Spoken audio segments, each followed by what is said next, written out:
My full name is Seth Spencer Henry Hansen. Laura Elena. Shannon. Or Sophie Pants. I mean, that's my real name, Rebecca Elizabeth Perez.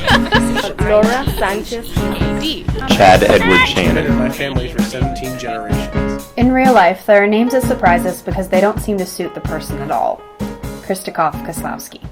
Nicknames. Made me fit in. My sister Miriam gets called Wisey because Miriam gets shortened to Yum, which gets shortened to Y, which then gets elongated to Wisey. And as we were going out the door, Jordan said to his roommate, Brian, dude, I'll be back later.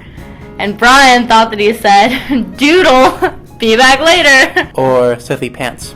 And so I just kind of called her and decided to, her new name was going to be Merpanda. I think nicknames are a good way to annoy someone you don't like.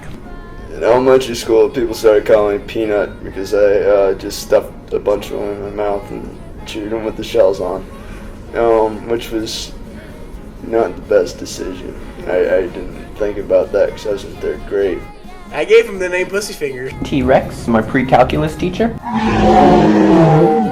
She walked like the T-Rex from Jurassic Park. How simple a thing it seems to me that to know ourselves as we are, we must know our mother's names. Alice Walker. I mean, that's my real name. No matter what they named me when I was born, I would probably just grown to morph into that name, so whatever they named me would have fit me. It's kind of cool to know where your name came from. To know it's really German. It's from a word that means bridge keeper, but it's pronounced differently in Germany. It's pronounced Schnut, and it's spelled differently as well. But when I was being born, my sister, she's 4 years older than I am, she really, really wanted to name me Angela. My parents didn't like that name, so they decided to get her a dog so that they can name the dog Angela instead. So when I was born, we had a dog named Angela because they didn't want to make my sister upset. I think it means something like faith in God.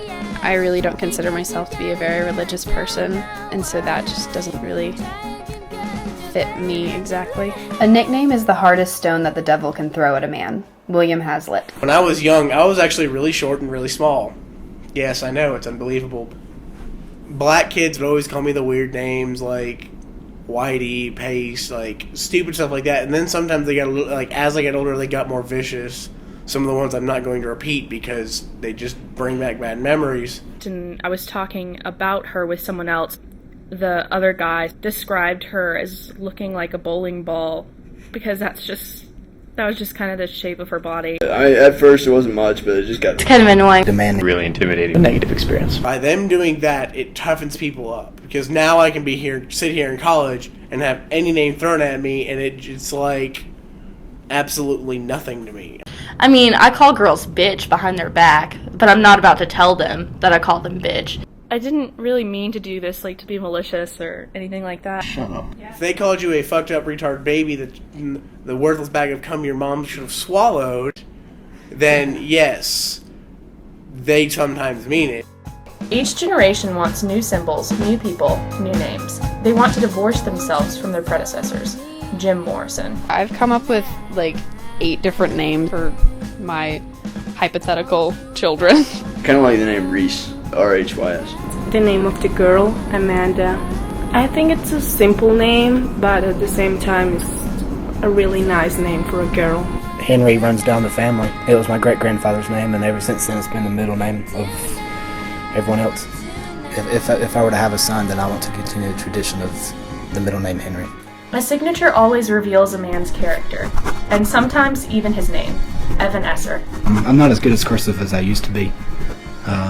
In the 3rd grade, my teacher told me I was the best out of my whole class at cursive. I've changed the way that I sign my name a lot over the past few years. That's because I like art, and I took my time with it, but now I just really don't care, so it's just kind of chicken scratch. The signing of my name has like matured with me, which sounds kind of strange, but like I go back and look at what my name looked like when I were in like in the 6th grade and stuff, and it's very like bubbly letters and like hearts and stuff. I like the 2 ends beside each other because it's like they're in love. You know, that's just kind of the mentality of a 6th grader. And then I look at my name now, and it's much more sophisticated. It's a lot more mature. And so with all things, names were vital and important. Algernon H. Blackwood.